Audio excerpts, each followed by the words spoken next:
floor. 5 minutes. Thank you so much for having me here this afternoon. Let me skip protocol while acknowledging our traditional rulers, Baba, His Eminence, Baba Yor Ladigbolu, the Alaafin Adeyemi. I hope Baba still remembers. There's no doubting the fact that we have lost a very huge edifice in the passage of Baba Oba Adeyemi III. In seeking an appropriate way to describe Baba and our loss, my mind raced to Professor Solomon Adeboye Babalola, and that particular traditional poem he translated, which he entitled Salute to the Elephant. Oba Adeyemi was indeed an elephant.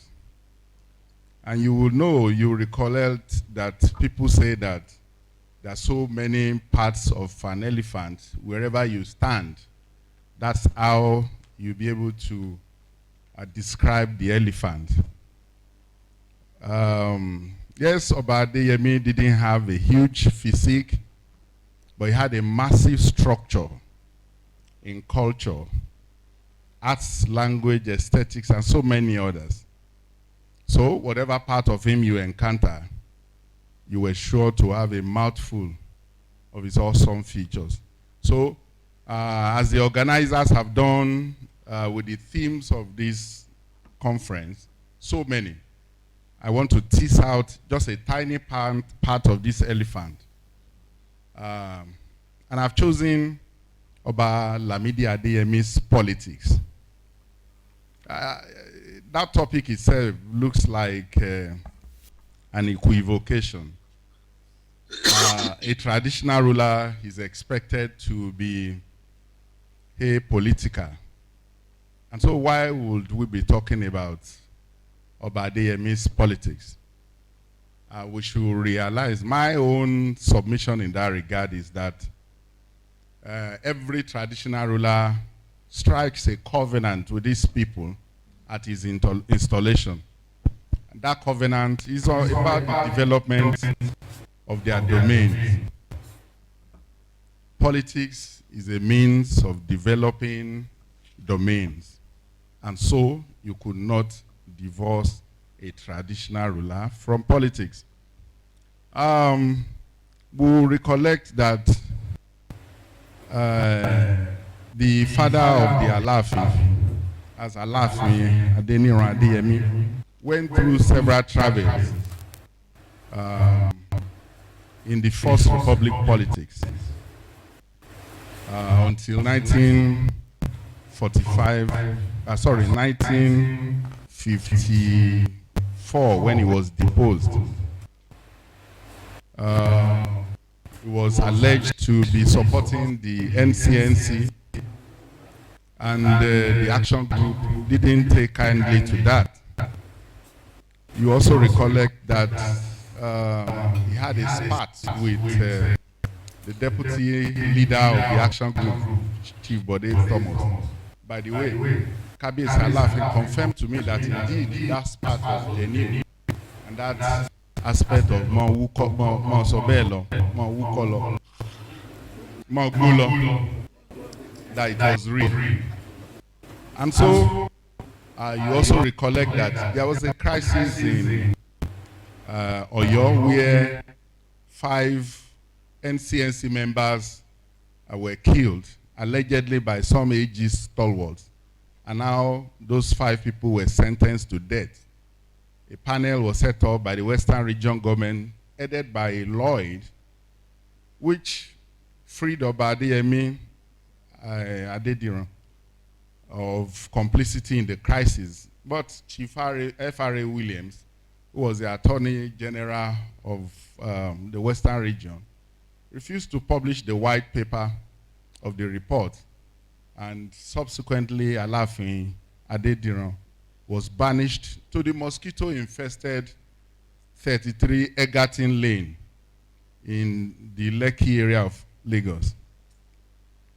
Alaafin Adeyemi had to leave his banishment also in Ilesha, and Oba Astrok Ajimoko vacated his personal house for him to live.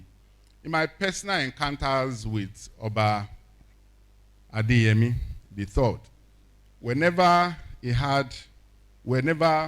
issues veered into this discussion, I noticed that a valiant man that he was, his voice used to crack.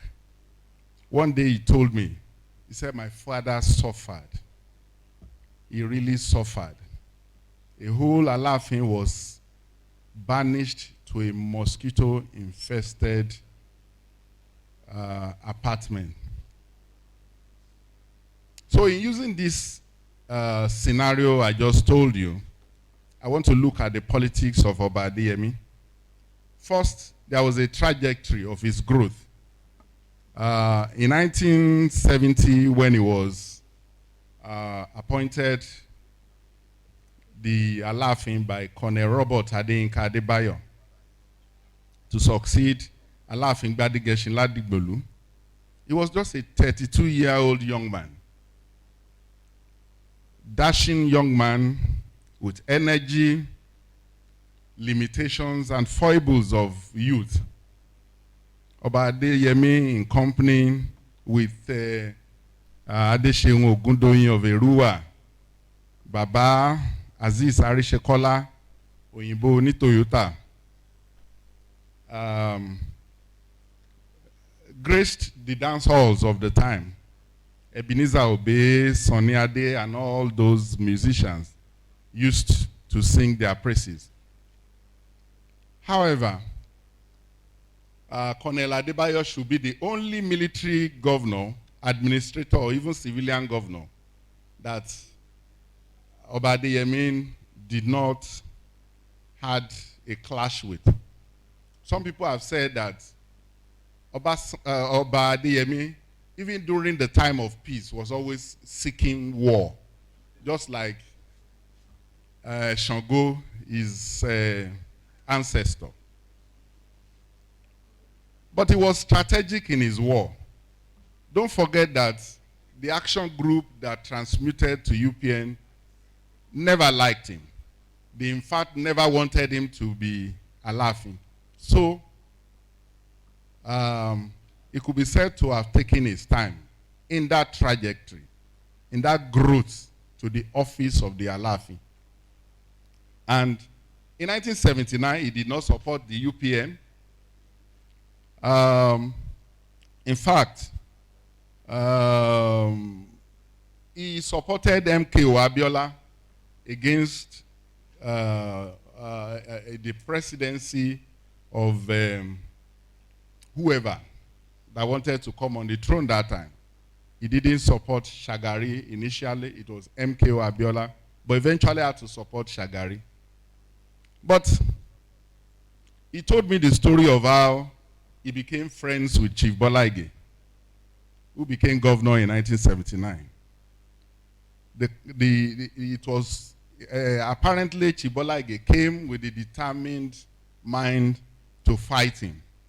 But over a chieftaincy matter that had to do with his consenting role in Oyo, in his domain in Oyo, Alaafin propounded a well-marshaled argument against the stand of Bolaige. And since then, they became friends. From Oladayo Popola, Adetunji Olurin, Shasha Eniyan, Ike Nwosu, Alaafin fought every of those military and civilian governors to a standstill. Issues that were always causing their fights were ones that had to do with his consenting authority role in his domain and his environment. He was always mindful of what he would tell his ancestors whenever he went back to meet them. However, the June 12, 1993 election changed the political stand of Alaafin Adeyemi. He tackled, as had been said earlier, he tackled the Abacha government endlessly for annulling the election. No wonder Abacha went after him. I became very close to Oba Adeyemi about 25 years ago, shortly before he started to prosecute another war with Chief Lamidi Adeyemo, the great Lam, the governor of Oyo State. Of course, the major crux of the fight was over his consenting authority role, which he traced to his forefathers. He will personally go to the UI archives to research materials which validated his stand, and he will make copies for me. When I will be leaving the palace, he will say, "We are lo keep where or need the enjokan." And so when I wrote my column, my articles in the Tribune, they were always unimpeachably loaded with facts of history. That was how Baba Ladigbolu, one of them, Baba Ladigbolu, crammed till this day.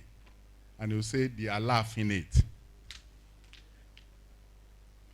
The political battle that Alaafin fought with Governor Adebayo Akala was perhaps the hottest that I witnessed. Akala also retaliated by seeking to install the Alago of Agoja, an attempt to reincarnate the Ashipa title that Oba Adeyemi fought to consign to the dustbin of history. Oba Adeyemi then, combined with his brother and friend and soulmate, Alhaji Arishekola Alao, and they fought Alao Akala to a standstill. Last year, before he departed, Yinka Odumakin and I, Kabiyesi invited us to his palace. And so as we were talking, Kabiyesi said, Yinka, tó bá rí Festus ọ̀rọ̀ pé gentleman ni tó bá mọ iye ogun tèmi àti ẹ̀ jọ jà nínú palace. Oba Adeyemi was political, but was not a political party-centered monarch. I also, in my column, in which I did a tribute to him, I talked about how in 2015 he was going to fight Abiola Ajimobi as well. He told me story of all that he did, and Ajimobi was not requiting his contribution. In that piece, I recollected all that I did to ensure that they came together.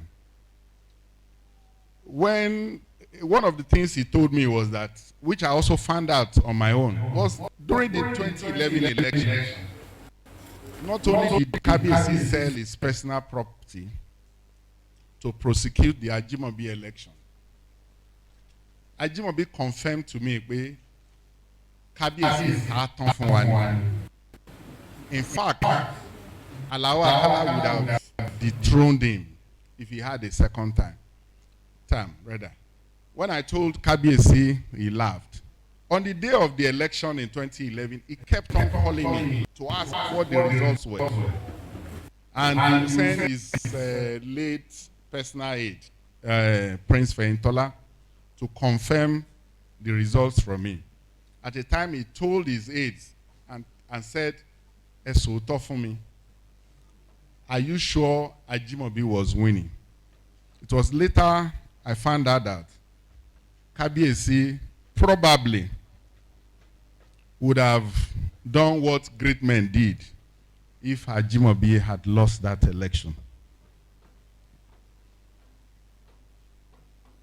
You remember the earlier story I told you about what his father went through in the hands of the Western region political group at that time. But turning almost, it's very difficult to explain. By the time Alaafin died, he turns 360 degrees to become the greatest fan of Chief Obafemi Awolowo and his political ideology. At conferences, in personal letters, in papers that he wrote, he was always venerating Awolowo. Indeed, apart from Baba Adebanjo, I'm not aware of any person whose advocacies on the Awolowo ideology surpass that of Baba Adeyemi. Late last year, in an advertorial he placed in the Nigerian Tribune, he said that in spite of the travails of his father in the hands of the Awolowo political group, he could not inherit his father's enemies. It was a statement of a man who had risen beyond passion, beyond the narrow interests of his person and that of ordinary politics. Indeed, as Professor Babalola said, Kabiyesi Oba Adeyemi was an elephant. He played key roles in the politics of Oyo State and the political positioning of the people of Yoruba land. No government could win any election in Oyo State without factoring Oba Adeyemi into the equation. His politics was not based on a political party.